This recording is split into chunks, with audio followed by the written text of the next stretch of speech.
we're going to go ahead and call the meeting to order. I've got it at 10:04. Calling to order the special call meeting of the South Carolina Commission on Disabilities and Special Needs. The special call meeting was called for by the members of the Finance Committee, that being Commissioner Malfris and Commissioner Blackwood, along with myself, to meet the requirements of our rules of order regarding the calling of special meetings. The purpose of this special meeting is limited to discussion regarding the options related to addressing the current day program funding gap that's created by the ongoing epidemic crisis. With that brief introduction, I would call upon Commissioner Unanimously to read the notice of meeting statement. I will do that.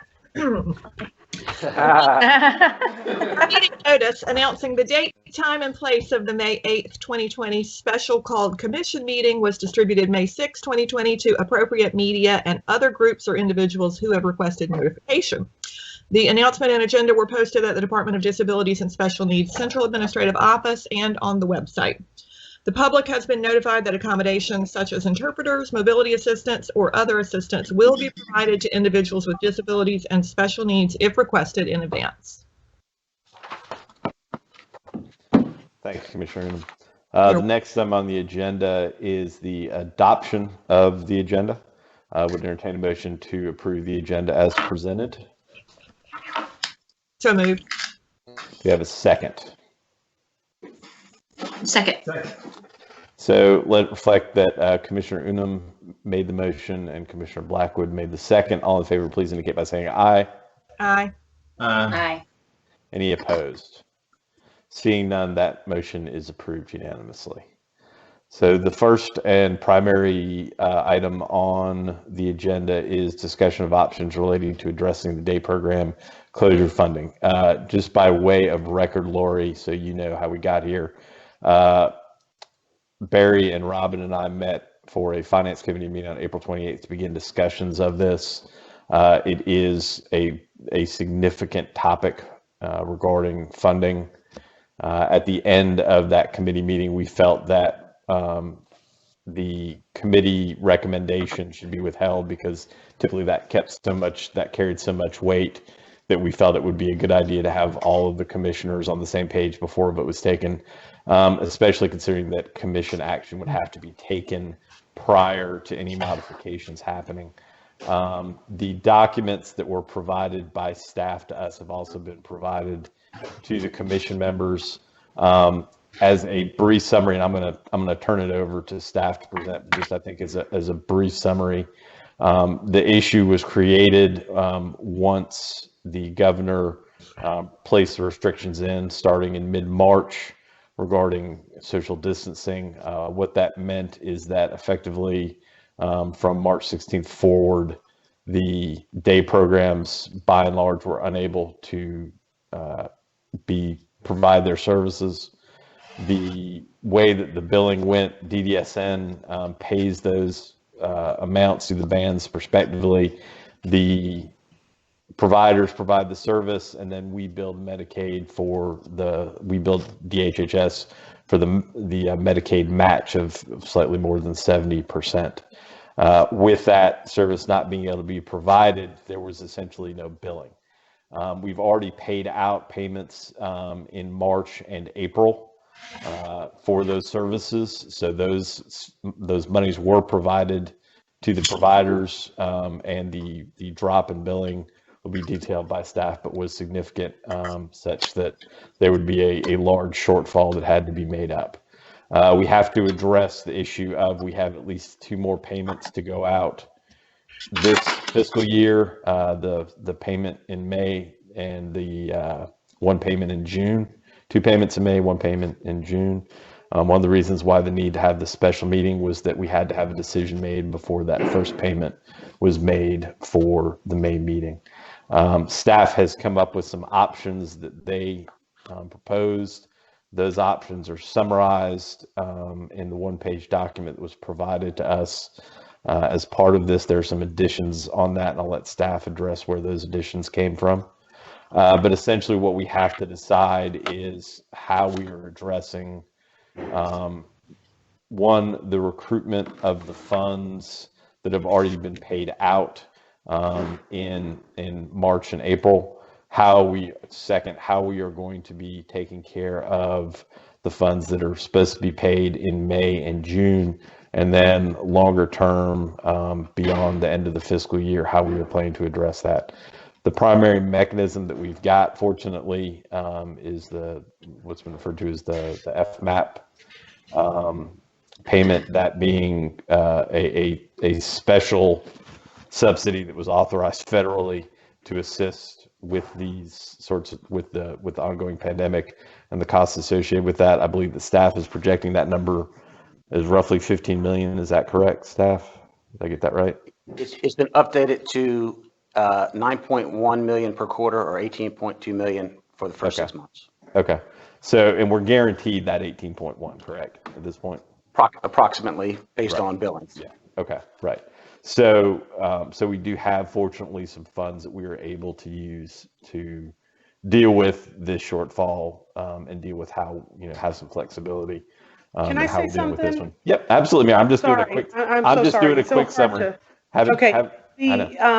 We did receive 9.1 from HHS for the first 3 months, based on the billings of those months.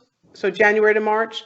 I cannot predict that it's going to be 9.1 for the next 3 months, because we don't know what our billing is. So it's completely based on the billing. And at this point, it would be a combination of what we're pulling down in increased match and some of the revenue that we have appropriated to us not being used in match at that point. So yeah, I just wanted to make sure that, because I don't think that number is going to be $9.1 million. Yeah, not guaranteed, but there are some funds out there available to us to be able to. They will, yes. Yes. Okay. So that's my quick summary, Lori, to why we're here without a recommendation from the Finance Committee. Just essentially, this was such a big decision, and there was a lot of questions raised in the Finance Committee with regard to, just from a policy standpoint, what's going to be the best way for us to deal with this. So that's how we got here, as a quick summary for everyone, for anybody who wasn't present for the Finance Committee. So with that being said, I'm going to recognize staff for them to start making their presentation. Hopefully I haven't stolen too much of their fire, and to open it up to the commission to start answering those questions of how we're dealing with these things. So I'd recognize staff to begin their presentation at this time. Okay. Thank you, Commissioner Rommel. First of all, I want to thank you for that summary. It was outstanding.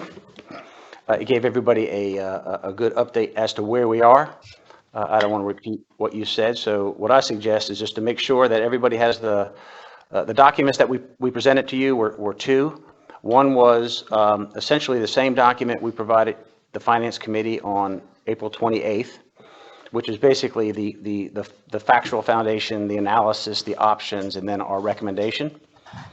And that document, we've just made a few minor adjustments. It's materially the same. And then to simplify today's meeting, we took the recommendations out of that document and just put it on a one-pager so that everybody can focus on the one-pager. Since the meeting on the 28th, we did have the opportunity to brief Commissioners Unanimously and Thomas.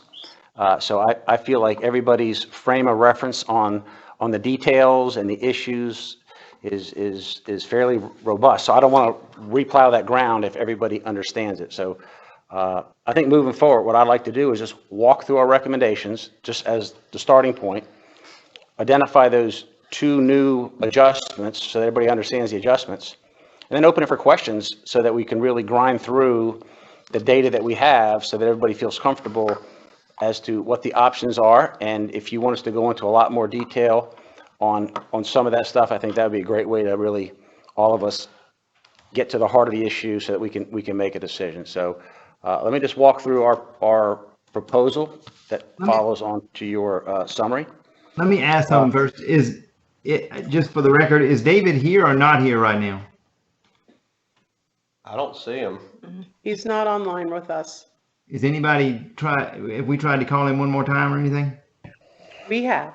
Because he was I here have this to- morning. He was here before 10. He was here before 10. He checked in about 9:30 or somewhere around there, and then I don't understand. But go ahead. Okay. All right. I was just checking. So for the record, I was about to ask the same thing, Bear. I'm sorry. I didn't mean to steal your thunder, man. You're the chairman. Not a problem. You and I were thinking No, it's alike. an important question. Okay, so let me walk through the recommendations, talk about the two new adjustments, and then open the floor to some of the more detailed issues in the 5-page analysis that would help you get to a decision point. Our proposal is from March 16th to April 30th.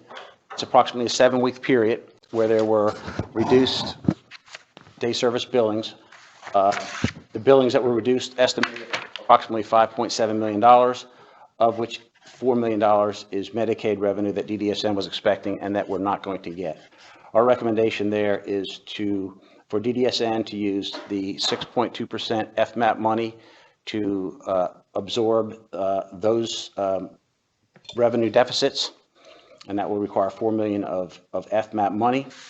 And obviously, the predication is that we were basically the boards represent 99.9% of our day service industry, and we were stabilizing the system and providing them transition time to move half of their billable units from the day service facility into their residences, and we felt like that was an appropriate amount of time to stabilize the system. Starting on May 1st through June 30th, which is the remainder of the fiscal year, we felt it important to start on a trajectory to bring sustainability to the system, meaning that the forecast for day services is unlike a hurricane where they're going to bounce right back to full services, and that it's going to be much more of a protracted, as they use in the news media, a U-type recovery. And so that we believe that at that point, the day programs have to start adjusting their cost structures for this longer term recovery. And so we felt it appropriate for the remaining part of the year. We estimated a reduction of day service billings of $7.2 million. We're requesting that the providers contribute $3.6 million of those funds from the existing bans, and the DDSN would absorb the difference. And this $3.6 million is essentially, we know services are not being provided, and yet prospective payments have been made. And me and Chris were talking about the exact terminology, and I believe the best terminology is basically we're doing an interim settlement to recover those funds during the year as opposed to after the year. And at the same time, by recovering those funds, it incentivizes providers to adjust their operations to the new COVID-19 environment we're in.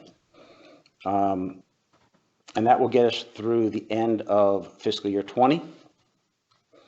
As a safety net to ensure providers are not adversely affected by any of this $3.6 million contributions, or basically interim settlement, if we are leaving 50% of the funds for these day at-home day service consumers with the providers, and even though the service is not being provided, we have to recognize that these consumers are now are encouraged to go to alternative services or replacement services in order to meet their needs. So that 50% is there to cover any new costs by those consumers. And after the end of the fiscal year, if a provider's consumers generate more than 50% replacement costs, we will then get with them and do a settlement, and we will cover any replacement costs for these consumers that exceed the 50%. The 50% is just a very, I'd say, safe estimate that will cover all their costs, and there's probably a likelihood that there'll be some remaining in there to cover the increased residential service costs for some providers for providing day program. And also we have to recognize the sustainability of this service to bounce back, which is 99.9% of our services, probably some of those funds would be available for their fixed costs of maintaining their brick and mortar day program facility. Can I ask a question, Pat? Yes, ma'am. What are the alternative services that they're that consumers are getting or that providers are providing? I have the expert Lori Manis in the room, so I'm just going to defer to her, and she will hit those very efficiently, much more than me. Go ahead, Lori. Yeah, so whenever we wrote the Appendix K, we wrote in the ability for people to replace day services with the traditional personal care or respite services that are there. We also added in-home supports to the ID and HASCI waivers, as well as expanding the people who can provide in-home supports. That has not been completely operationalized yet. When we wrote that service in, we put the ability to have a lot of the qualifications and requirements waived. So we feel like a lot of people will access that service for family members to provide it. So okay, so basically, I mean, I'm asking at a very basic level. People who were going to day programs are now tapping into higher levels of PCA or respite, or can now tap into in-home Right. support services. They can tap into. What we've had is, and that they've been able to tap into personal care and respite all along, right? So we've had some requests for replacement services. Those replacement services we have been tracking, but we are tracking people displaced from adult day health care, people displaced from day services, and people displaced from school. So it's kind of a bigger group than just the day program that are using these replacement services. But even with all of those people included, the net impact on the system is about $200,000. Okay, yeah. $200,000 per. For this fiscal year, from now through June 30. To add replacement services and reduce. The biggest impact is in school because we weren't paying for anything, right? We're just paying for replacement services because it's not replacing a service we were paying for at school. That's the way I look at it. Is it's just okay. There's a new service, the in-home service, the IDRD waiver, that hopefully will be operationalized in a week, which Right. will open the door For for basically families to provide that service. Correct. Without getting the qualifications. Correct. Without having to go through the hoops. Right. Right. We've increased access to existing services by raising the caps. Right.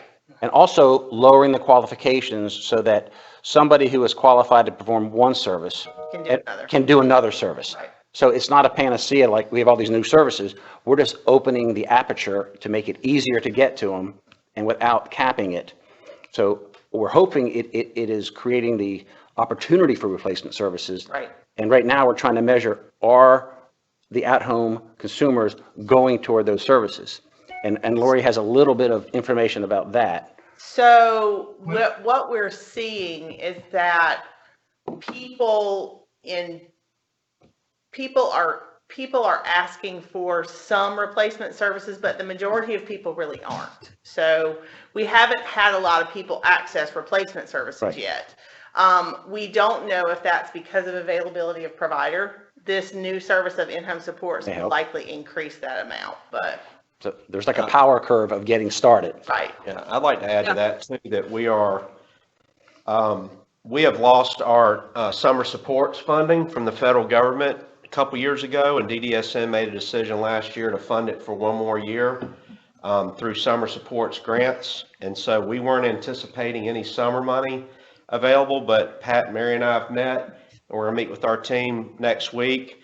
We're going to fund about $150,000 statewide and manage it here to open up summer services opportunities for these providers, which is another replacement service, if you will, and it'll be paid where we're getting at, well, anyways, we have to build out all the systems, but we recognize that kids primarily need alternatives for the summer, and the funding that they already have in their family support grants probably is inadequate for a lot of these providers to manage that. So I'm sorry, can I just ask one more question before we move on from that? Not summer support, but the other three alternative services that we identified, PCA, respite, and in-home support. To what extent is our ability to get matching dollars for those services akin to the matching dollars we would have gotten for day program services? If they create those services, they will create billable units, and it will generate The matchable, it will generate some revenue back to DDSN. Right. In the best of all worlds, I mean, we're leaving that half of what the pre-COVID-19 at-home consumer day service costs were there. And you can just listen to Lori and you can get the gist that the likelihood of them using that money is probably not very great. So there's plenty of money there, but if they do use it, it will generate revenue. But I think it will be not a dramatic amount of revenue. Right. So I think the big telling thing that we do have is that we have kind of 1,600 people statewide who were in day service that are now not getting anything. Services. Right. So that's a problem. Maybe some of those will grab onto in-home supports when we put it out there, but there's a lot of people that aren't getting anything at all. So basically, folks had the opportunity before now to say, oh, my person was going to the day program. I think I would like to switch to PCA or to switch to respite. Or increase those amounts. And increase the amounts they already were getting to replace that. That's already been done. That was not even needed in the K. That's something we could do. Now, with the K, we're looking at in-home supports where we're opening it up to family members, including legal guardians of the folks that Parents of minor children, right? To be able to draw down services for that. And we've relaxed the requirements because I guess if you're already taking care of your child, I don't need to have an FBI check on you. You know, I mean, so we're relaxing some of those things and working on the paperwork to get all that done.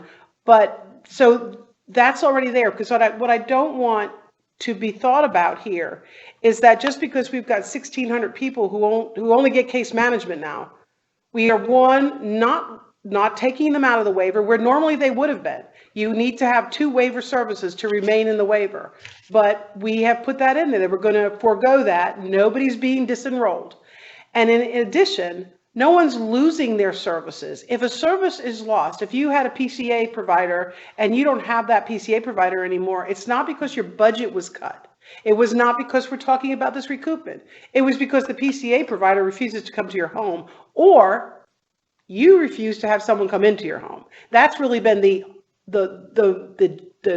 issue that we've had out there. It's capacity, not so much that we've cut anybody's funding. So we're hoping that if we can go to more lenient regs around the family members, that we can entice family to help family in this little emergency we're having here. So I just want to make sure that was abundantly clear that we are not cutting anybody's budget. COVID might have stopped some of their services because of people's fears, but we are not cutting their budget. In fact, we're approving things every day. So I just want to make that as clear as possible. Thank you. Keep trying to be making it clear, but it just still seems to not get clear out there. I think that's exactly right. I think for the record, we need to say that we're not talking about cutting anybody's services. We're just talking about how much money we're willing to pay people for not providing services is what this meeting is all about. Well, we're not reducing the bans. And in the past, that has been the mechanism for cutting budgets. It's been basically, we're going to reduce a ban, and they picked a percentage and it went across the board. We're not doing that here. This is a recoupment of services not being rendered. And in a very tiny category, the category that is known to us. As far as the other categories, Lori's exactly right that you might have somebody that can find a person now that's going to provide those in-home supports. So we want to make sure there's enough funding available for those people to increase that service in their personal budget. The band isn't their budget. The budget belongs to the person, not the band. The band's a funding mechanism.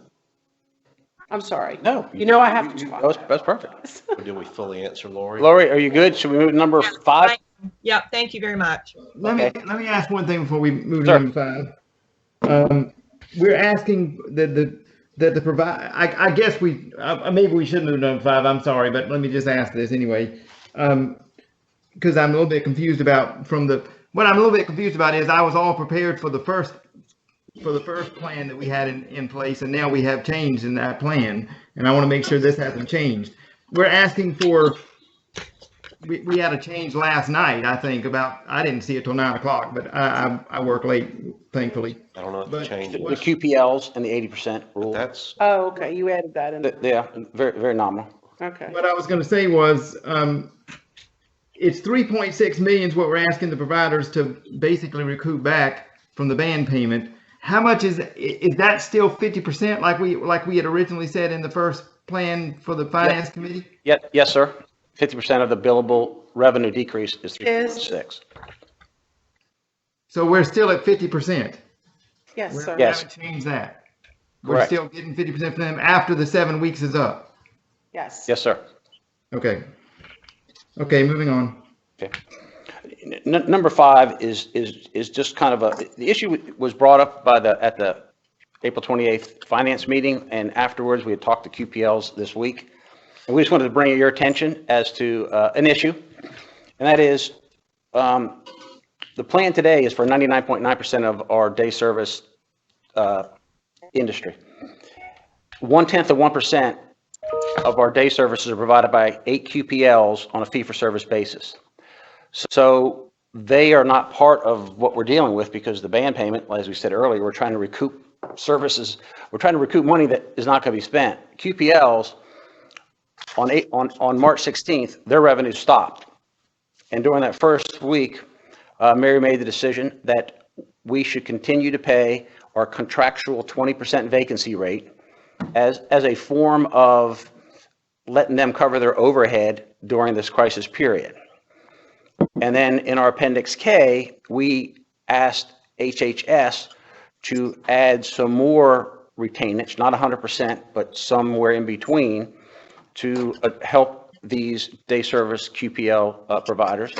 And at that time, HHS made the I guess it's a strategy decision of holding retainages in abeyance during the first Appendix K, as well as their other business lines. We're only 10% of what they do.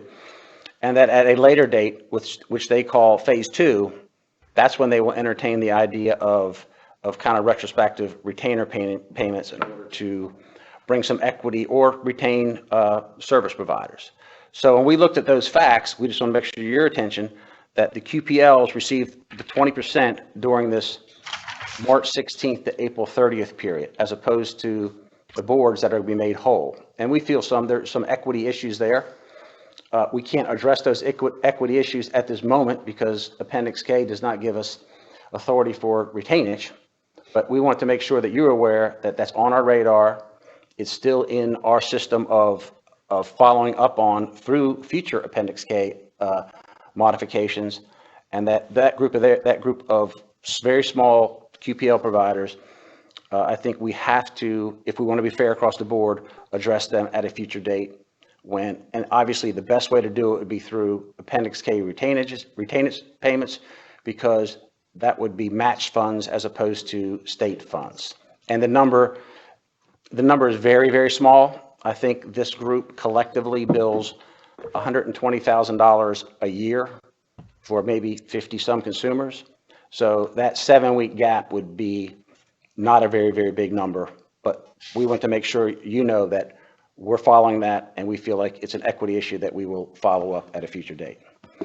So you're talking about like 100,000? I mean, you're talking about less than like $200,000 then? My quick math was, if they bill $120,000 a year, then that 7-week would be $752, which would be, you're talking about $20,000 or $30,000 would be my off the top analysis for that gap, less the 20% they have. Okay, all right.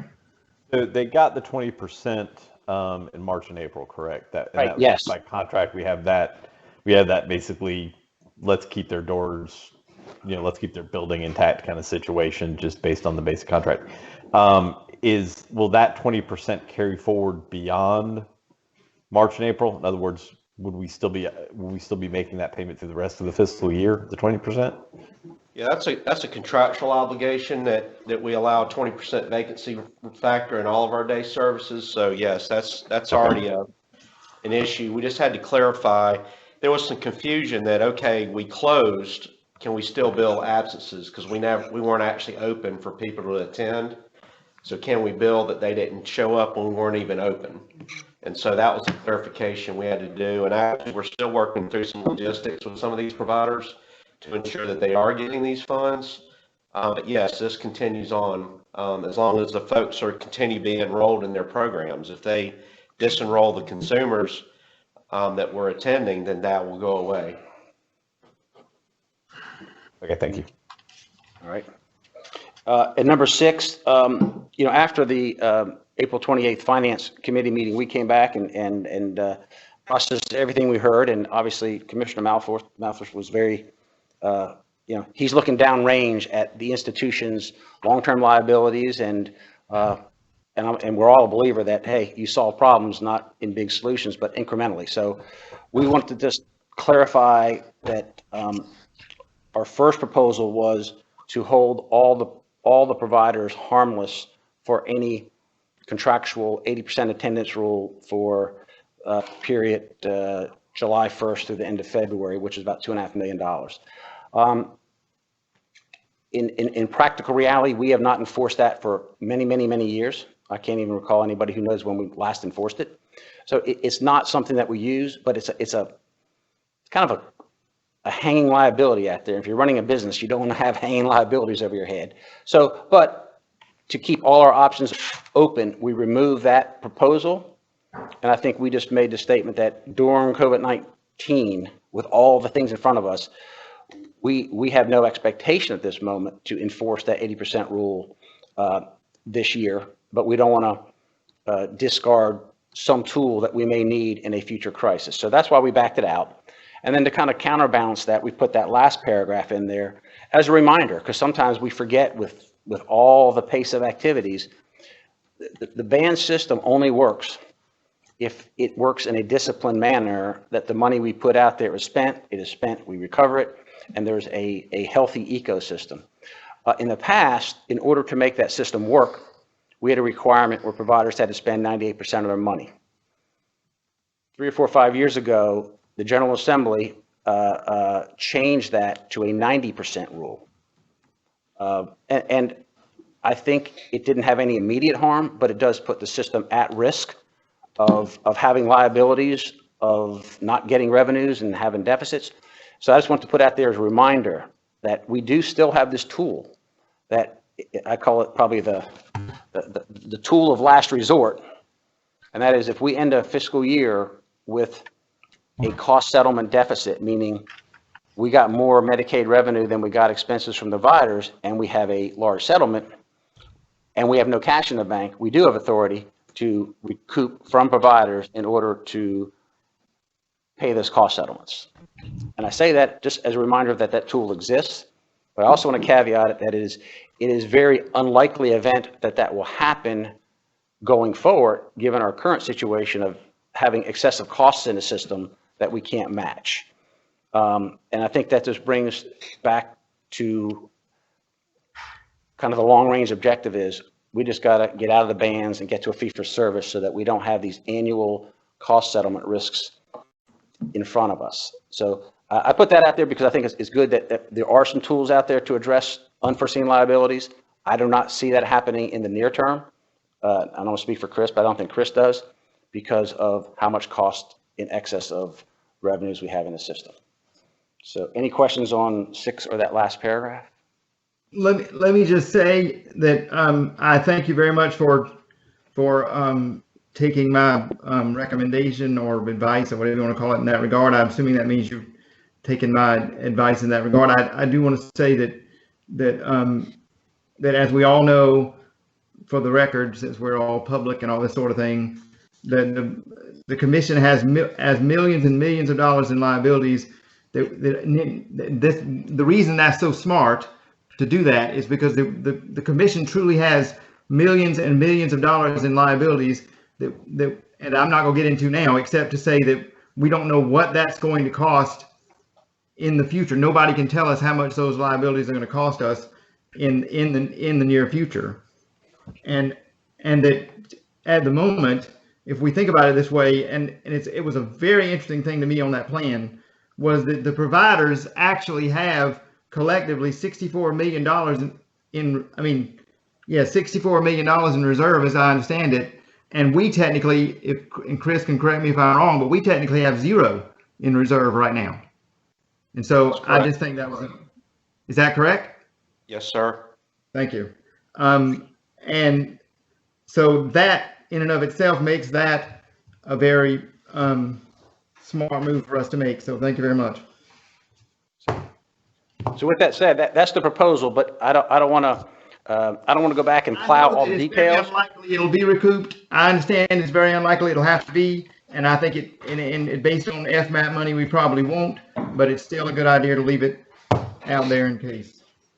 Well, so my observation on that was when we were discussing the question about holding harmless, it wasn't just with regard to the billings before March, but specifically we were focused on the question of what was contained in paragraph 1, which was the question about whether we were holding them harmless for the money that was distributed in March and April, that 7-week period. And I think that was an area of significant debate, correct me if I'm wrong, Barry, about whether we wanted to use that as a true hold harmless, or to simply say it's not our intent to seek any recoupment at this point in time, while leaving ourselves the ability to, if something unexpected happens, to address that. And again, the competing interests were basically the certainty for the boards of knowing exactly that, as Pat referenced earlier, about having liabilities out there that, however slim the chances are that we're going to be trying to seek it, that it still exists, versus doing a true hold harmless where we say, nope, we agree we're never going to be going after that money. Is that not correct, Barry? Was that not? That is true. That's another issue I was gonna bring up quite possibly, but the reality is that would depend, I believe, on rather that's necessary to make that motion, which I'm prepared to make if we need to before we get done with this, to hold back a couple of more of those weeks, because I really believe we should. But if we are willing, and this is the biggest part of my whole presentation here today, and I wasn't planning on getting to it till we actually made a motion to do this, but if we can make the motion to, and we're not ready to do it yet, but if, let's just hypothetically say we made a motion to adopt this plan that Mary has put in front of us right now, if I could add that we would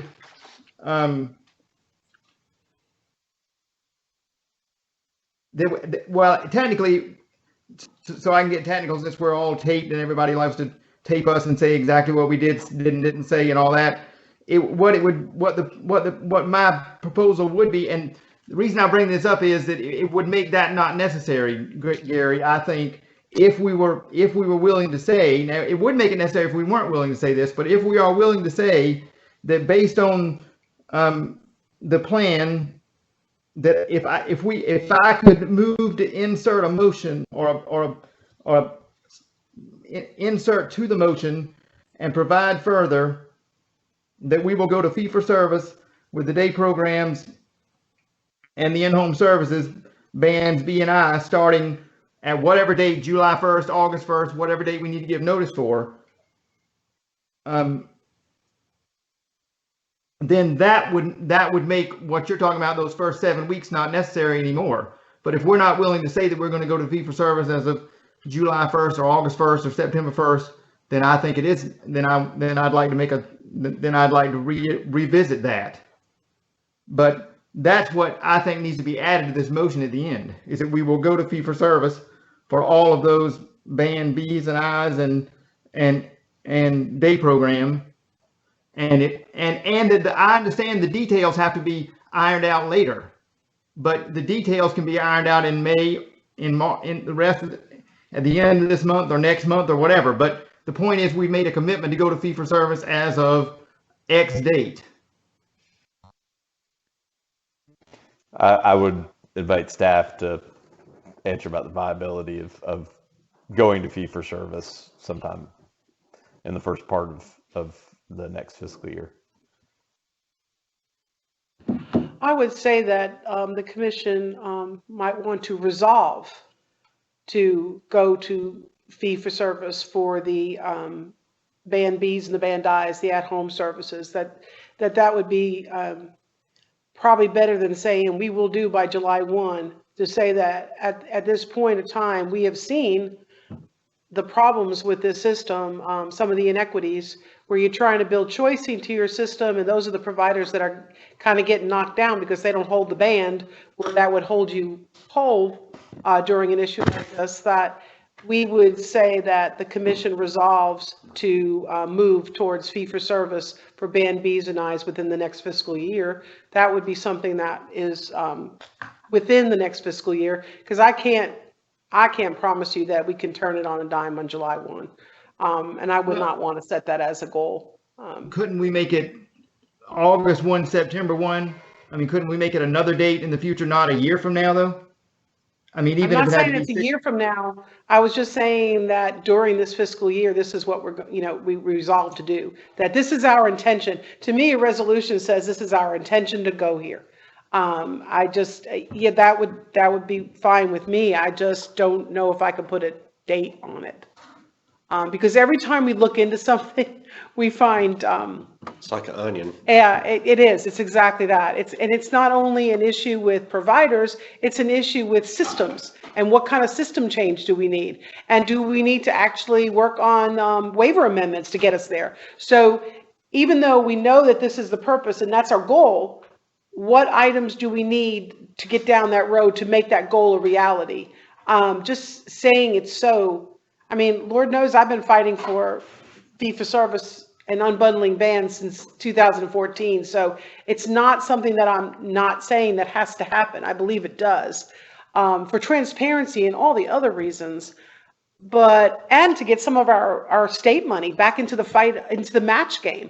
We have a lot of state money that we use to plug up issues in this system that we are not matching efficiently. So for all those reasons, I resolved to get this done. My plan was to get it done. So, but if you want to put a date on it, that's fine. We'll just probably at some point have to say, this is the problem. We need to move the date out. So I think that can be done. I don't think it's etched in stone on my soul, but I do believe that we need to show earnest effort to get there.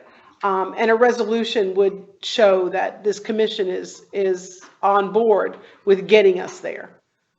That's right. And if I could give a date today, and then we had to move that date, I wouldn't be as upset about that as I would be, because see, the reason I think that's so important is that it gives everybody an indication that we are plugging this hole, because otherwise we're going to have a hole as of July 1st. And it would be better to do that, Gary, I think, than it would be to propose a couple of weeks. I do believe now, however, and don't get me wrong, so everybody can tape and hear what I'm saying, I do believe that 7 weeks is too long to give the providers a free ride. But if I can amend this motion to give a date on fee for service, then I think it's worth doing that. But I do think it's far too long. I do think it could have been 3 or 4 weeks and not 7, and should have been. But that being said, as I say, the fee for service is a much bigger issue, and that makes us not whole going forward by any means. I hate that word, because this FMAP money is not meant to make anybody whole. And so if any of our advocates out there think that, they're wrong. And if any of them think we can't spend this money for anything we need to stay solvent, they're wrong.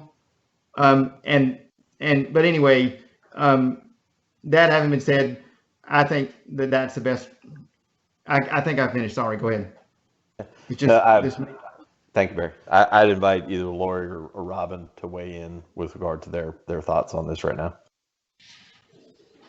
I'm in favor of moving toward away from the bands,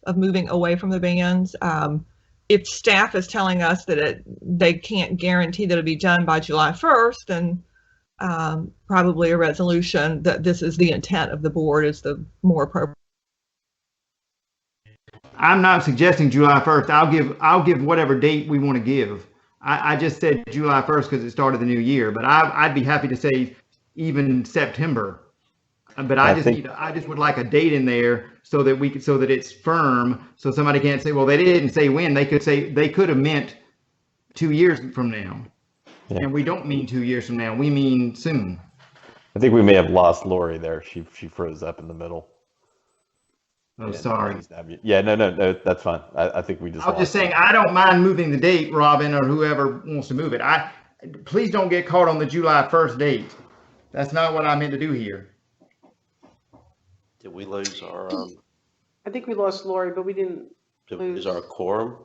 Well, no, because she was here at the start. It's the equivalent right now. She stepped out to the restroom, essentially. Okay. So we'll give her a second. If somebody wants to reach out to her to see, it looked like maybe she had an internet issue because she sort of froze mid-word. But I've also got a text from a ED who said that they lost us for a minute. I just have a feeling the whole world is Zooming right now. And I think that it's causing internet problems. So we'll give her a second to come back. But if I may, we have another commission meeting in a couple weeks. Could we not be able to table the discussion specifically on, in other words, stick to the agenda and worry about the plan for today? And in 2 weeks, we come back to you with a list of items that we might need to overcome prior to the going to the Band B and Band I, and maybe we can give you a better projection as to when we think we can get this done. Would that work? We're meeting in 2 weeks. Nothing's going to get done other than us doing a little research on, do we have system changes? Do we have waiver changes? What do we have to actually put in place to make this a reality? This is not okay. Well, we'll put that on the agenda for that next meeting. Well, that would be okay, except that I'm not trying to get details right now. I'm just trying to get a date certain as that we're going to make an effort to do it. And the reason that I say that is that the reason that I say it's so important that we make a commitment today to in principle, basically, to do that, instead of just saying we might do it in 2 weeks, is that every week we lose money.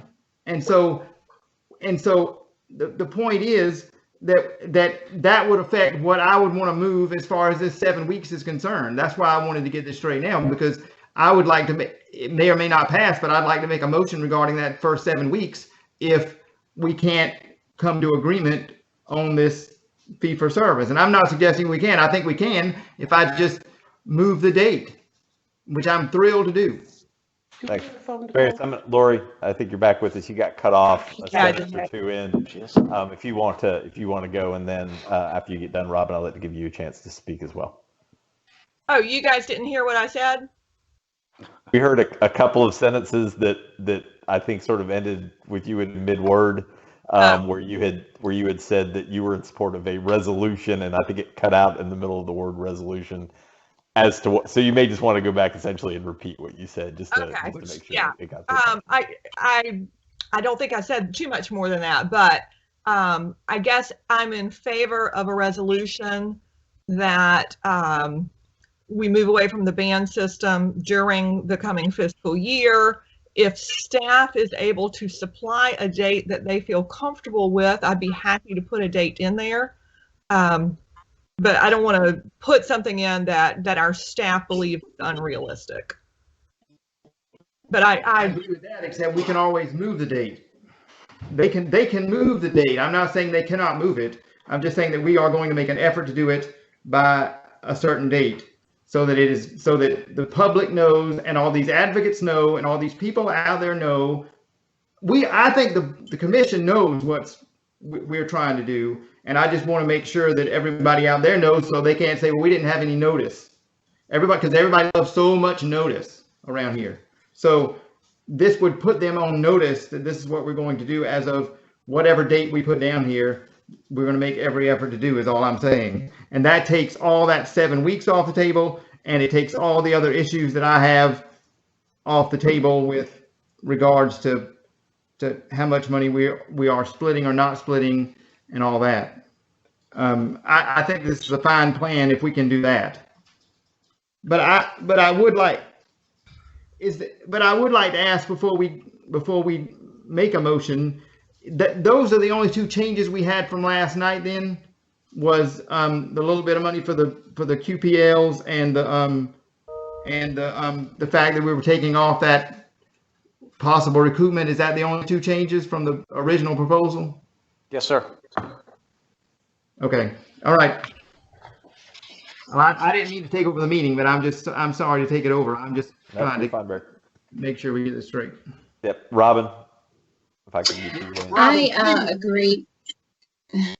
I was going to say that I agree with the two changes that were made since we last met, and I'm in favor of the resolution to move away from the band system if we want to put that in, right now. I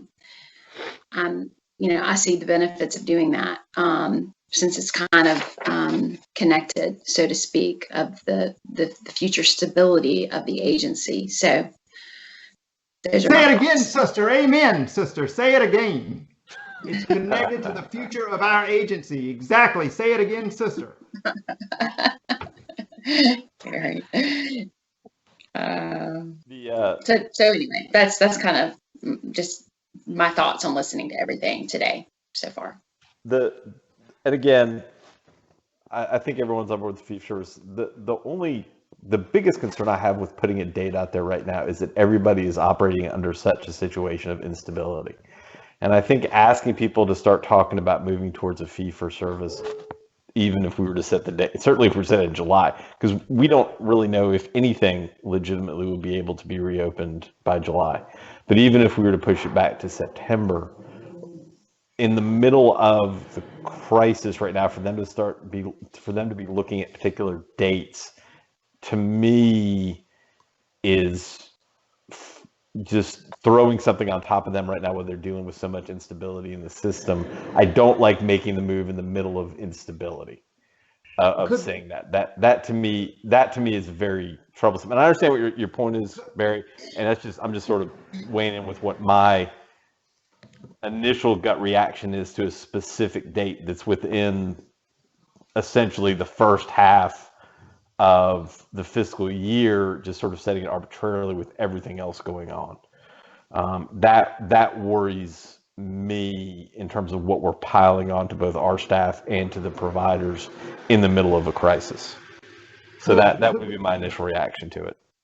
Okay, well, could we then say that we would do it in this calendar year if unless the staff provides us with information that causes them to move that date, that causes us to move that date? I think we can say whatever we want to once we actually start. We can say whatever we want to, but I'm asking, that's right. This commission can do whatever they want. Exactly. Collectively, we can do everything. Individually, we can do nothing. So, but my question is, can we at least say that we would do it in this calendar year, unless staff brings us some information that causes that to move? And if they do, we'd be willing to move it. That would certainly alleviate some of my initial gut concerns about setting a specific date so quickly. Wonderful. I will throw that back again to staff to sort of get staff's reaction if that was what was put in place here. Guys, what do you said my piece? From my perspective, the commission's already on record of going to the band system. I think what I hear is, okay, now let's get down to let's do it. So if you're going to fee for service, and I think from a good objective for us would be something to the effect of, you direct us to move the at-home bands. We have to be specific about it because I think we're all in agreement the residential bands are not at risk right now. But direct us to, as Mary said, bring the at-home bands to B's and I's, convert them to fee-for-service as one of our highest priorities, and then we'll report back every month to the commission on our status until we achieve that objective. And that would put some visibility to the urgency and some visibility and help you make sure that we're moving the ball downfield. But at the same time, I think having a date, certain artificial date can, whenever we do it, there's some risks. I think that date just adds some more risk to it. But I think we're all moving in the right direction, and that's my 2 cents. Chris? Yeah, my only comment would be the actual flipping of the bands into fee-for-service from a logistical standpoint is no big deal. What we want to make sure of is we don't destabilize our provider network. When you're starting to take funds that have typically been averaged and able to be moved from service line to service line, and then you retrieve all those funds, you're asking a provider to reconsider their entire budgetary situation, how they staff, what money they have available. So to me, that's the biggest risk in the flip, is to really be sensitive to and have a keen awareness to how this is going to affect every individual board. And if that board is impacted detrimentally, to then determine, do they have expenses that are questionable because of their staffing patterns or their policies, where we need to get with them to cut their costs, because we feel like, looking at the amount of money that this will hurt them with, that we can't support, we don't want to support inefficiency. And so let's say a board out there, we look at everything, it's like, well, the reason they're not going to be okay is because we have questions about how they staff their facilities, maybe their administrative structure, what have you. So we've got to be able to dive into it, make sure we're not funding inefficiency across the statewide system because one provider or two providers has an excessive cost structure. So to me, that's the devil in the details to make this work. Chris, I have no problem with that, with what you just said, except to say that the motion I'm planning on, that I would be asking to amend, the motion is actually to accept this report. Would that be correct, Gary? It certainly is. We haven't quite gotten there. Well, we haven't gotten there yet, but I'm saying the motion would basically be to accept this report, and then for my section would be what I just said about a date. But to solve your problem, Chris, what I'm saying, and I have no problem with your problem at all, but my motion has nothing to do with giving loans to people if we need to do that. I mean, I have no problem with that. I have no problem with helping them in any way we need to. It's just gives but to the point you're saying, but see, that's what kills me. That's what is frustrating me a little bit about this situation, is you just said we need to give them notice this is what we're going to do, and that they need to adjust their staffing patterns or whatever they need to do. That's exactly what I'm doing by telling them we're going to do it at a certain date in the future. I'm giving them notice today. Yeah. That's what I'm trying to do. I was simply trying to answer the question about how much time it's going to take and what's involved. I was not disputing in any way what you were stating. It's just when we talk about what's involved, which I thought was what the question was, I was trying to express from a fiscal perspective what my team has to accomplish as it relates to that actual change. Fundamentally, the band system is the proverbial Gordian knot, and unlike Alexandria, you can just go in there and slash it open. We got to think about the impacts all over the place, and that's setting dates. I'm in the ultimate industry. The reason why we have scheduling orders is that lawyers don't do anything unless they have a deadline date. I mean, that's the advantage I think that Barry's talking about setting deadline dates, is that it does get people actually moving on things. I mean, we certainly saw that on the case management side of things, how long that kind of lingered. Right. Until it was like, okay, we've got this date. So I think that's where Barry's trying to push it without being, and correct me if I'm wrong, or without being so beholden on to a specific date that if we run into technical problems of untangling that knot, that we can't express some flexibility to it. Right, but right. All I'm trying to get is a date so that we'll know what we're going to do, and if we have to untangle it and change it, we'll change it. But the staff needs to give us proof as to why we need to change it. That's all I'm asking. And I'm not stickler on what that proof is. If that proof is that somebody has to get a loan, or that proof is that we have to do something, some sort of a safety net, then that proof is fine. And we can do a safety net just like we did for case management. But what we got to realize here today is that we need to make a commitment, which the last boards and commissions were unable, they did not have the fortitude to do. The administrations of Bashimi and Butkus and all the rest of them did not have the fortitude to do what I'm asking us to do today.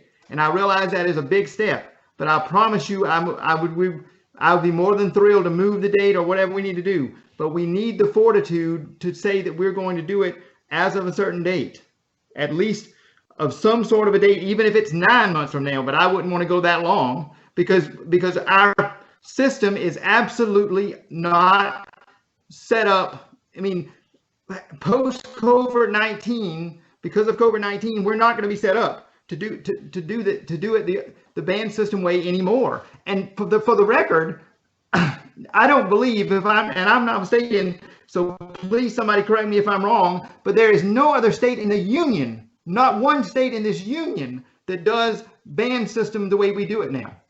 I don't know of another one.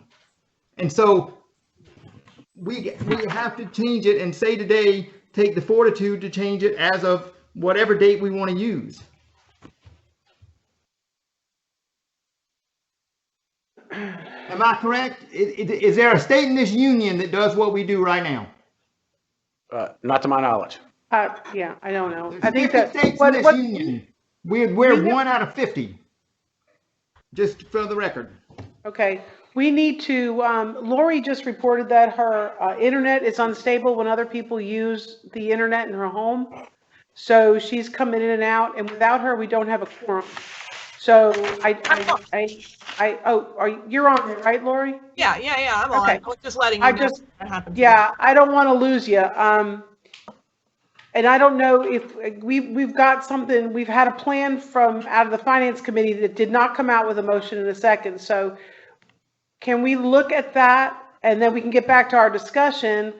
But I'm afraid I don't want to lose the quorum in the meantime. Well, and we're, again, it's my position that if somebody drops out for a moment, we do not lose the quorum. Again, it's the equivalent of somebody stepping out to go to the restroom if we're all there in person. That's so as long as but we can get her back on the call. Right, as long as we have the ability to call in, that's so I'm not worried about we have a quorum. The quorum exists until somebody says they're leaving and they're not coming back. And also, could we give David one more call and see if he would come in? Because if we have a problem with a quorum, we might could get him. I just don't understand why he's not here. I'm really concerned. You don't have a problem with the quorum. Lori and I have worked out where I'm going to call her on the cell phone if her internet freezes again. We're good. Okay, you're good.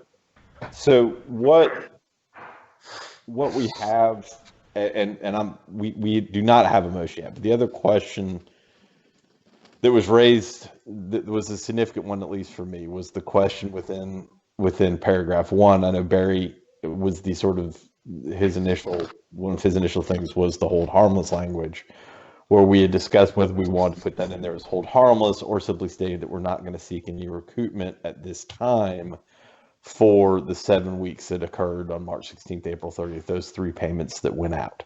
I understand, correct me if I'm wrong, Barry, that your position is that you don't have any problem with the hold harmless language if there is something done with regard to the fee for service side of things. Would that be a correct statement on your part? That's exactly right. I have no problem with leaving it exactly as it is, as long as we're going to do that. And if we're not going to do that, then I want to make another motion. But if we're willing to say some date, I don't care what date it is in this next, 9-month period or something.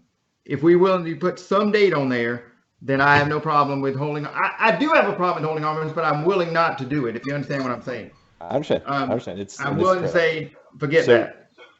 Does anybody else, and again, that to my recollection was the major component of debate that we had with regard to the proposal that's currently contained in the one-page summary. Anybody else have any elements of the one-page summary that they would not be in favor of adopting or wanted to have some additional discussion about or anything with regard to the proposal as it exists right now? No, I'm in support of the one-page summary. Robin? I am too. Okay. So as time went by, and I thought about this since April 20th, I actually was a little bit more in favor of the language giving us some flexibility. It's not a make or break issue for me, but I did have, in my own mind, the idea of some flexibility was a good thing, but I'm not locked in on that. I wouldn't mind revisiting that if we're not interested in putting a date down. I will be happy Okay. to revisit that. I have a motion in my hand to revisit that if we cannot get the fee for service as of a certain date. And I'd like some explanation on what you mean by some flexibility. So what the current language in there says that will hold them harmless. In other words, once we pass this, we're basically saying to them, we've made this payment to you for that 7-week period, and we are never going to try to recoup any of those funds. Those funds have already gone out, so the only way we get them is by somehow pulling them back to us. So one of the discussions that we had in the Finance Committee was changing the language from hold harmless to there is no intent on our part to seek that money at this time, but in the event that there was a financial reason to do so, that we were reserving the right to seek that recoupment. In other words, rather than saying it's gone and we're never going to get it back and locking our hands in place, that we would keep that option open to us, and we may never choose to exercise that option. I think that was sort of the way we were going, but it at least gave us the flexibility if some unforeseen thing happened that we did have that ability to do that. Because in my mind, once we say hold harmless, I think we're giving up the language that's contained within the proviso of 36.13 about recouping stuff. I think once we said we're holding you harmless, I think we, at least with regard to those funds, we've given that up. I just think from an You're equity absolutely right. You're absolutely right, and that's not smart. However, it's not as good a business decision as I would like to make, but I can't have everything the way I want it. So Sure. I'm only one member out of 7, or 5, and that's the other issue we want to bring up too. That I want to bring up too. The other reason it is so important to make a fee for service date today, in my opinion, is that we don't know what's going to happen with this board in the next few months. We have 2 other members coming on that I don't know anything about. And so we don't know what their votes are going to be or how they're going to feel about anything. And so I think that we need to make an effort to move forward with the wonderful 5 members that we have today. But if you want me to get into what my other motion was going to be, if we can't get to a date, I can, which I'm happy to do. But it was just a discussion before any motions had been made, just sort of sussing out where everybody's concerns are so we could maybe address it in advance motion. But Lloyd, that's essentially what the discussion was, whether we want to maintain that flexibility. The argument against it that I think Laura McManus made at the Finance Committee is simply one of certainty. If we're talking about trying to provide for the board's real knowledge, so they're not having to carry around theoretical liabilities on their book that might one day become actual liabilities as opposed to these theoretical ones. Anytime we hedge our language, that puts them in the realm of instability. So it was sort of that debate about where the liability was. Are we accepting the financial liability? Are we putting the liability on them to carry this on their books even if we don't execute it? That was the debate that was going on at the Finance Committee and in my own head. Does that answer your question, Lori? Yeah, it does. And I guess so generally I would be in favor of maintaining some flexibility for us.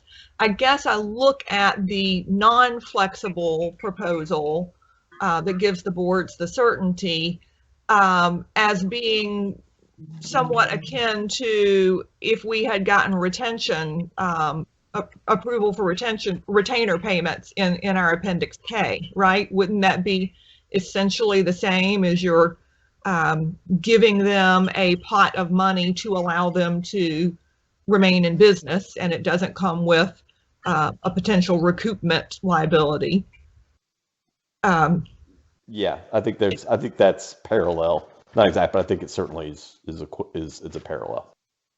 And is it the case, not that this necessarily matters, but is it the case that some other states have gone that route of retention payments to their providers? Yeah, there's retention payments in a few Ks, but you got to remember, we're talking about the number of QPLs that we have that are very small, who may need retainer payments to stay viable when this is all over, so the doors don't close down. We have very, very few, because everything else is fee for service. So in the other states, it's all fee for service. So yeah, if you want to have a provider network to come back to, you may need to sprinkle some funding out there so that they remain, they don't lose their lease, they don't lose, Right. they don't lose their everything. But we have the board system. So in essence, a lot of what you could look at is the actual funding mechanism of the bands at this point has been a pretty large retainer payment to them to hold on to that stuff. Right. I think that's it's exactly different what words, I'm saying, is that, but it's kind of like the same thing. It's doing the same thing. yeah. Okay. Okay, the other reason, Gary, that has changed a little bit, like for me, let me just say this. The other reason it's changed a little bit for me about that 7 weeks, other than just the fee for service, which to me is, I mean, if y'all wanted to put a picture of me regarding the Disabilities and Special Needs Commission, you could put a picture of, you could write the words fee for service and then put a picture of me. But other than that, because I believe people need to get paid for what they do. That's the way my life has always been. That's the way my father did me, and that's the way everybody should be done, in my opinion. But the other reason that I'm not as concerned about those 7 weeks is because Mary and the staff were nice enough to take that 2.6 million and put it back into the possibility of us recouping that in the future. Although I do believe it'd be much easier, for the record, but I don't have a problem with leaving it like it is. Don't get me wrong, but I do believe it'd be much easier, and also the staff could address this, but this is just my opinion because I don't know. I'm not an expert by any means. I'm just a commission member, and I'm a long way from an expert on any of this, believe me, although I do my best to learn, and have for years. But what I would say is that I think it'd be much easier to recoup the money from the 7 weeks, if we ever needed to recoup it, than it would be to try to get that 2.6 million from the last fiscal year. But I don't know. Chris could answer that. If we wanted to add something in there about that, we could just say we may recoup those 7 weeks if we decide to at some point in the future, and take that 2.6 million off that other 2.6 million off the table.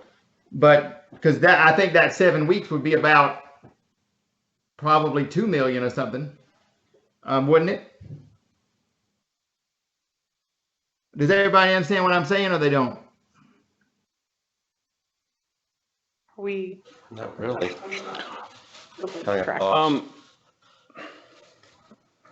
Yeah, I think First of all, I think it's worth noting that the liability we're talking about is a very, very rough estimate. Like when I ran that, it was not for the purpose of bringing to a commission meeting and disputing and debating. So, I'm not overly comfortable that number's super accurate at this point either, just because I did it for another reason. Are you talking about the $4 million But number, just, or the 2.5? I think that's worth noting. Which number, Chris? The 4 The million? one that's the July to February liability that's sitting out there that we're talking about in bullet number 1. 6. Number 6. Number 6. Gotcha. It approximates. I mean, it's enough. So, Well, we are I don't sure want about the first 6 weeks. That's what I'm saying. We are sure what that would get us in the first 6 weeks if we were just to make a or 4 weeks or 5 weeks or however many weeks. If we were to use that as our leverage, we could take the 2.6 million. We could take that 2.6 million figure that we don't know for sure what it would be off the table, and bring this other that other 7 weeks in. Although I still think we need to have a date certain for fee for service, but that's the other option we could do. And I do think that'd be wouldn't that be, Chris, if we were going to do this, I know it's not in y'all's plan, but if we were going to do this, would that be a cleaner option than recouping from the day services from this past year? To me, it would be, just because it's more equitably distributed, and Part of the contract. DDSN has had, Go ahead. well, I thought he was saying to reduce the 7 weeks versus the recoupment. Go ahead. The issue with the amount in number 6 that relates to attendance. DDSN has always permitted providers to submit requests to adjust minimum attendance requirements for closures and authorization amounts that were below 10 units a week. And I'm not comfortable that we've considered all that. I think we would get bombarded by providers with requests to adjust the units, and we would be spending an inordinate amount of time reviewing that and disputing that and recalculating, such that that 2.5 million may drop in half or even more. So that's the process that has not been done, and it's part of what Pat's talking about when he expressed that we've kind of not taken these settlements historically because there's been so much, I guess, Stress. Back and forth. I mean, you could say somebody didn't want these units and you need to change my contract, and there's been a process for that. And so we'd have to go through that. So that's why that number is as it is now, but it can be mitigated down, is what Chris is trying to say. it could be much less. It could be less than half of that when we get done with it. Not to say that those units would have been served, but they can mitigate it out of the contract amount to be returned to us. So what we're saying is it'd be much easier if we just went back retroactively for those 7 weeks and just took that 2.6 million figure, hold them harmless for that 2.6, and not hold them harmless for the first 7 weeks. Maybe not hold them harmless for the first 4 weeks or 5 weeks. Correct. So I think that's a very good option, and I think that's even a better option, because that way we don't have to argue about this attendance thing. Although I do think that well, with fee for service, it doesn't matter. It would be a moot point. Exactly. Mm-hmm. That's right. With fee for service, it doesn't matter, which is my whole point of this whole matter. It does. We won't have to worry about all that if we go to fee for service sometime in the next 9 months or whatever, 6 months, 9 months, 10 months, whatever. But it just doesn't need to say we'll do it at some point in the future, because I mean, I know how that works. Our advocates just jump on that and say, well, they said sometime in the future, but that could have been 10 years.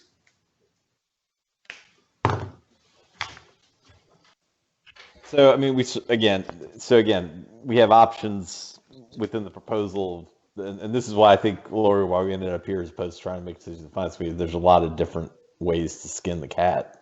Exactly. And it's a lot of different questions about how much certainty we want to provide and exactly where we're doing that. Additional questions or comments from, I'm trying to make sure everybody's being heard. So additional comments, particularly focused from Lori and Robin. Anything else that you guys want to discuss or bring up or revisit?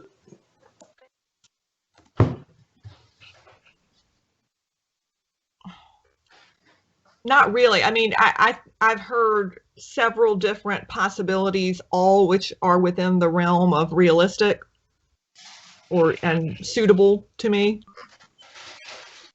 Thank you. Robin? Yeah. I think you were muted there when you initially responded. Sorry. Yeah. No, I just said I didn't have any questions about anything more than. Okay. Anything else? I guess that's wonderful. I don't know. Anything else then from staff before we proceed towards actually starting to take motions before we get going? Anything else you guys think that we haven't addressed that we need to be aware of in making our decisions or anything like that?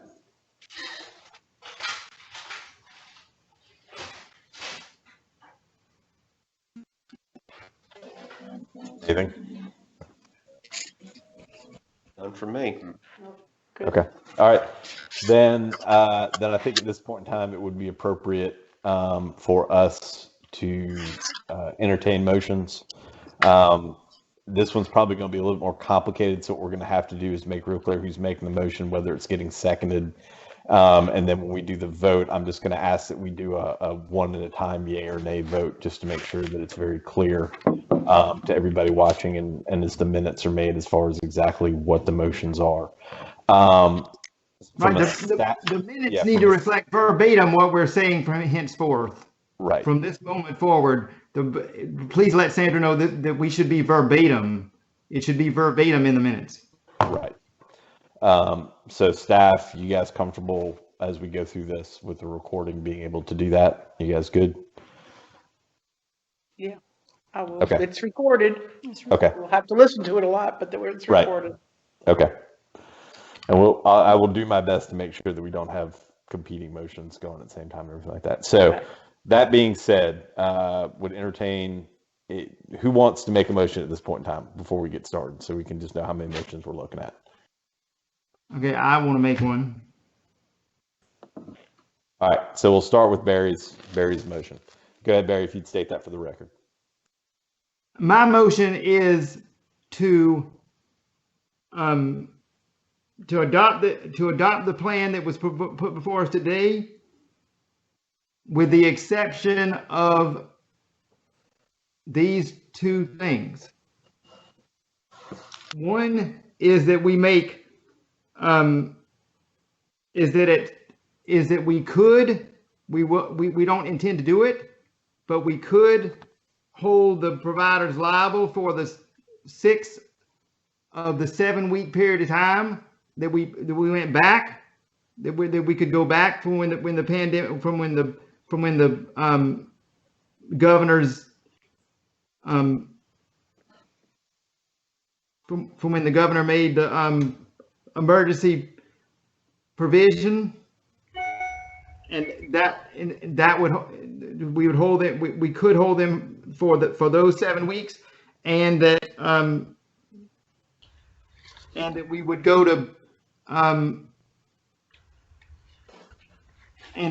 to fee for service as of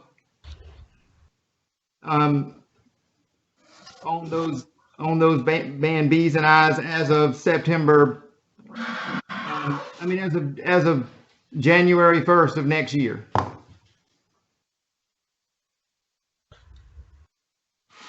And just to restate that for clarification, so what you're proposing is the plan as proposed.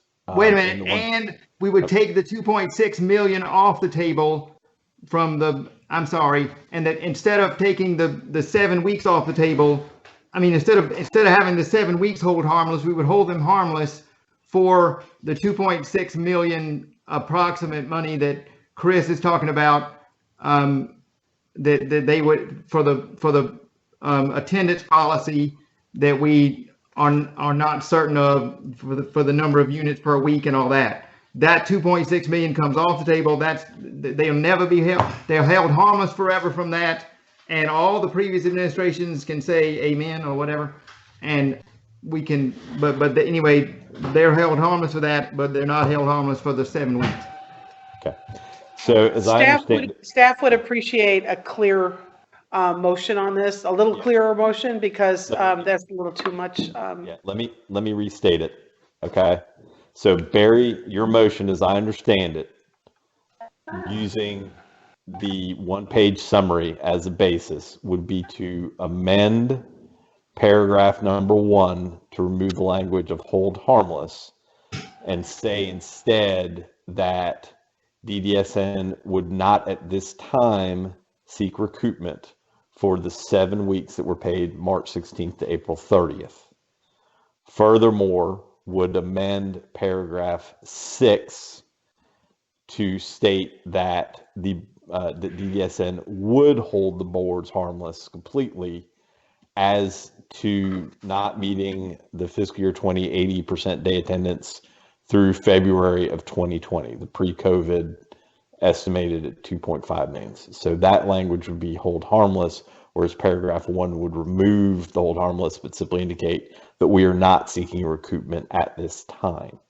Additionally, you would add in a number 7 that would state that it is the intent of the commission that we have day services be on a fee-for-service basis by January 1st of 2021.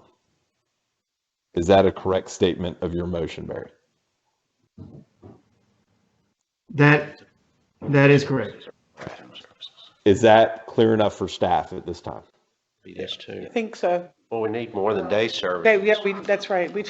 At home services. Yeah, and home services. Well, we need to say, do we need to say BNI BNI, Yes. You need to say B and I's. Bands being We need to add the bands in there. Okay. Yeah. B&I, excuse me. So better statement. Is The other one was a little overreaching. That one we can't get done right away. Right. Okay. B&I then. So we were Right. looking at bands B&I would be on a fee for service basis by January 1st. Sorry, my misstatement. Okay. Is that clear to staff? Is that clear to the rest of the commission? So that's, go ahead. Well, at the appropriate time, I'd like to ask for an explanation of exactly what B and I are. Okay. okay, well, anyway, let's make a motion first and then somebody second it and then Right. we'll do that. That's the motion. Do we have a second to that particular motion? I'll second it. Okay. So then would open it up for further discussion. That would be the time that if we could get an answer to Lori's question. Exactly what's contained in the B&I bands. Okay, do you want me to do this? Do you want to, hey, I'll do it. Band Bs are in the IDRD waiver, and those are folks that are receiving services at home. So it's all the at-home services, including day program. It could be respite, PCA, all that are array of services that are delivered. Lori, are you with us? Yes, I am. Can you hear me? Yeah. Okay, because You've got a very beautiful photograph up there, but it's not moving at all. So I just wanted to just double check. Guys, we lost. so we it's lost, it. Hang on. Gary's Mary, saying. hang on. I'm sorry. We lost the video. At least I have lost the video feed from the conference room. I lost Okay, it. but we can see you. We can hear you. We just can't see you. We You're can hear you, like but frozen. As long as we can hear one another, we're good. Band Yeah, I also Bs. did B2 for the record. Okay. All of you are frozen. we're all frozen. I think the problem is I on can, your I can end. hear you just fine. Yeah, the problem is actually at the conference room. The video at the conference room has gone down. The audio is still good. Okay. So I think the problem is All on right. your end, Mark, if you want to start working on that and see if we can restore video from the conference room. Thank you. Okay. So do you want me to continue with the explanation or hold? Yes, you can continue. We can still hear you fine. All right. We have got, Band Bs are part of the IDRD waiver, and they are the at-home portion of that waiver. So it includes the day program, PCA, respite, that whole array of services for at home. And then the other Band Is are the community support waiver individuals. So it is the services that are allowable in the community support respite array of services. And so both of those things are not residential. I think that's the bottom line, is they're not residential. And much of it is already fee for service. If I have a PCA provider through an agency, they're billing straight through HHS. If they go to Adult Day Health Center, they're billing straight through HHS. They're already fee for service. There's only a few components that are not. So when we say that we could, hello, everybody still there? Yep, I hear you fine. Yeah. All right, that's fine. We just had something change here. I just always wanted to check. But that is basically the issue. That's what a Band B and a Band I is. So they're at-home services, not residential. But the reason there's two different letters, two different bands, is because one's out of one waiver and one's out of the other waiver. That's the simplest explanation I can come up with. Does that help, Lori? Laura, you're muted right now. Yeah, Lori's muted.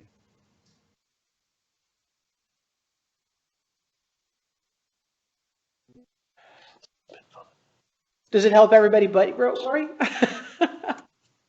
Sure, it's good. And I'm I- seeing, so the camera and the It's conference work, room they're just connecting spun. it now. Okay, just spun in a way that will make There you everybody are. gets Wow. motion sick. We actually lost Totally Lori. on. Okay, Here she let's comes back. let's She give a working second on to see it. if Lori can- Yeah. One person had the question that. I know, I have the one person actually asked the question for the explanation, and she's the one that gets bumped out of the meeting. It doesn't seem It right. shows that she's still in the meeting. She just probably can't, Right. you can't see her or whatever, but Robin, your You're probably camera's getting our gone. ceiling, it looks like. what'd you say? Robin, Are your you getting a camera's picture gone. of our ceiling, or are you back into We're get- seeing the whole room? We're seeing a picture of your ceiling, and Robin's camera is now off. Okay, we have a very lovely ceiling, so enjoy that view. I prefer it, Gary, I prefer it. I'm tired of being on camera. Here comes Pat. Okay. All right, looks like Lori's back in the meeting. Are you here, Lori? I am. Okay, good. I don't believe that Robin. There's Robin. Robin, can you hear us? Yeah, I can. Okay. I can. Okay, Lori, did you hear the answer to your question? I did. Thank you. Okay. is it okay? Yes. Good. Other discussion or questions, and slowly the conference room is coming into focus. There we go. All right. Other questions or discussion at this point? Chris? This does not affect, the band B's and I's do not affect day program at all, right? No, day program is in the band B's and I's. Okay, all right. For at-home people, so people who live with mom and dad or family, and they go to the day program, they're in that band. But if you go to the residential program, you're not in those bands. And that's about half, 46% and 53% basically, or something like that. Yeah, I think that's about right.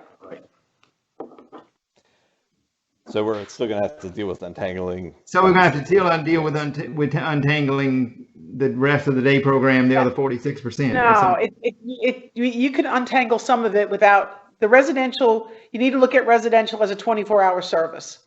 So No, whether they pay, I'm talking about everything but residential. right, you just can't touch that right now. We've got to figure that one out. Other questions or discussion? Barry, I did not hear you say it within what would be bullet point number 7, the fee for service for B&I January 1st date, about the level of the question of flexibility on that. Is there any need? I have no problem with desire? flexibility on that. I'll say this about flexibility on that.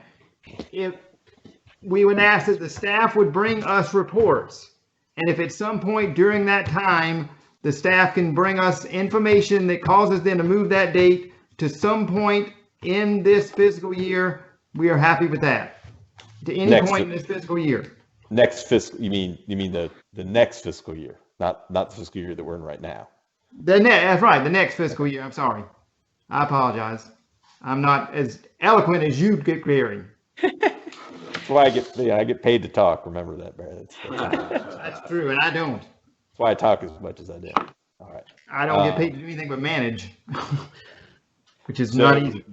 that would technically be an amendment to the motion. Exactly. That number 7 would include a resolution to have fee for service by January 1st of 2021. However, provided that upon recommendation of staff, that date may be moved at the discretion of the commission to a date later in 2021, later in fiscal year, in the next fiscal year. It's going to be fiscal year 2021, right? For my CPAs. Second half of 21. Yeah, it'll be the second half, 21, yeah. Okay. Yeah. Could be moved based on information. Yes, based on information from the staff, based on written information from the staff. So we'll treat that as an amendment. Robin, will you second that amendment? Then? Since you were, all right, she is nodding and saying second, but her mic is muted, so I'm not hearing Robin. Yes, I second it. Okay, so we'll have that amendment and that be seconded. So that is the motion that is currently before the commission, I think, at this point. Is there any other questions, clarifications, proposed amendments to that as put forth at this point? Anything from staff? Yeah. I have none except to ask the staff, do we understand Gary's motion? We do understand that, correct? I mean, the motion on the floor, correct? Yeah, we do. And so at this point in time, I invite any further discussion of that, including from the staff. I mean, if you guys have concerns about what we're putting together here, we need to hear that as we're making our determinations. Well, we At meet least again one in hearing. we meet again in 2 weeks. So as we take everything in and work with it, if we have an issue, we will bring it up again. But I think that because you had this we have this written down, and all you've really done is gone in there and made edits in that, we can work with that. I tried to address it as close as we can to the written document to make as few. Yes, because that's the alterations. problem. When it's not a clear, if you're just talking, it's hard to get a clear action plan out of that. But this is an action plan, so I think we can do that. If there's a problem, believe me, you guys will be the first to know, and we can amend it at the next meeting. But outside of the mechanics of it, of having the motion clearly stated, and I would suggest maybe circulating that in advance of the next full commission meeting to make sure that it's what everybody understood. Is there anything operationally that concerns you about the motion as it exists right now? I just want to know. Are we going to be able to operationalize that motion? Yes. Yes. No, we're good. Okay. All right. Any other discussion or questions, concerns, anything like that? I just want to make sure everybody has a voice. Okay. Hearing none, would then move to That's a my vote. motion, so I'm making the motion. So Robin seconded, I guess. Robin, yeah, it's the motion has been made, amended, and seconded, so it exists in that amended form right now out there, and I believe that we're ready for a vote at this time. So, is there a call to a vote? I'm going to be very formal on this one. Yes, I'd like to call a vote, and I'd like to vote by individual member. Okay, I just got a message that David wants to call in on phone from So Mark. do you want us to call him on the phone now? Yeah, let's go ahead and call him in and Okay, see what's that's, going I on. just got the same message. Okay. Sandra, you ready? I vote that we not start over the entire conversation. No. Okay. No. I think we just need to tell him what the motion is and vote. Right. Yeah. And you remember, I brought David up to speed on all this stuff. Right. 86, oh, wait a minute, why am I calling him? 864? Yeah. Oh, I can't say this out loud. I forgot. Yeah, sorry, I forgot we're on with 1,000 people. Okay. And the good news is apparently he has been able to listen in, so it looks like he's on the non-participant feed.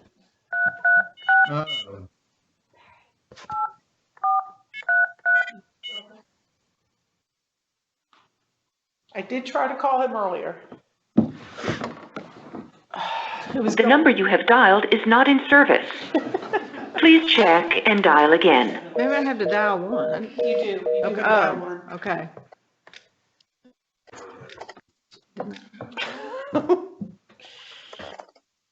We are working on our conference room technology commission members. There we We're go. looking at Hey, other options we may have available to us. well, next we'll be using carrier pigeons next, so. The numbers in there, it should be done. Yeah. David? I'm gonna hit this just in case, because I don't know. Yeah. Okay.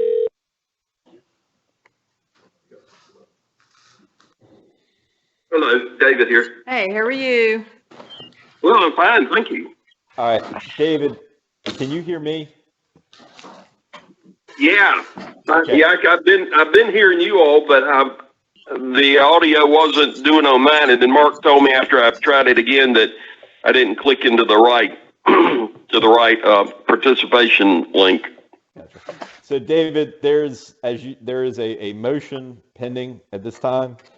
You've been able to hear what the contents of that motion is, correct? Yeah, I listened to the whole thing. I got it.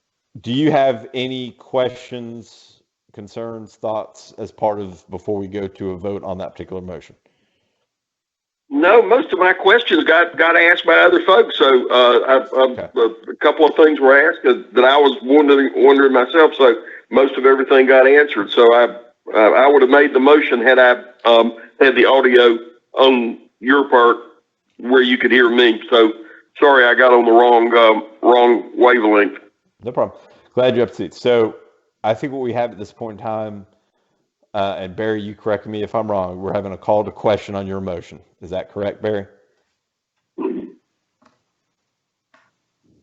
you're muted, Barry. Yes, we're going to just repeat my motion and vote. Okay. I don't think we need to repeat the motion because I think everybody's on board with it, but we have a call to a vote. That's what I'm looking for. Oh, I'm sorry. I'll call the vote. That's fine. Okay. All right. Anybody opposed to the vote at this time? All right. So what I'm going to do is I'm just going to go across the board and ask for each person to vote yay or nay on the motion. I'm just going across my list. Lori, if you would please vote. I vote yay. Barry? Yes. Robin? Yes. Yes. David? Yes. I also vote aye. So hearing no dispute on that, that motion passes with all voting aye as stated earlier. Okay? Let me ask one other thing. Could the staff just email me whenever they could what the words of the motion that we have to make? I know we have it, but what the words of the motion they have. We will send the edited version of the document to you. Perfect. Just let's make sure we have that in advance of the actual full commission meeting. Okay. Okay. All right. That is the only item on the agenda for today, barring any other issue being raised related to the day program closure funding. Are there any other issues? Seeing none, would then entertain a motion to adjourn until the normal meeting in a couple weeks. To have a second. Second. And So thank you very much for listening to my rambling on and my opinion. So we have a motion from Lori to adjourn. That second was by Barry. Take a voice vote on this. All in favor of adjournment, please indicate by saying aye. Aye. Aye. Any opposed? Hearing none, we are adjourned. Thank you, everybody. The intent, again, we will be communicating with everybody with how things are going to change, if at all, with regard to how we're going to be conducting the meeting that's coming up in May, barring any significant change in our social distancing requirements. We will probably be doing another Skype meeting similar to this, but more information will be forthcoming as we get closer to that date. All right, we are adjourned. Thank you very much, everybody. Thanks. Bye. Thank you. Bye. Thank you. Bye. Appreciate everybody. Thank you, Mary. Appreciate y'all. And the rest of the staff, appreciate you guys putting this all together for us.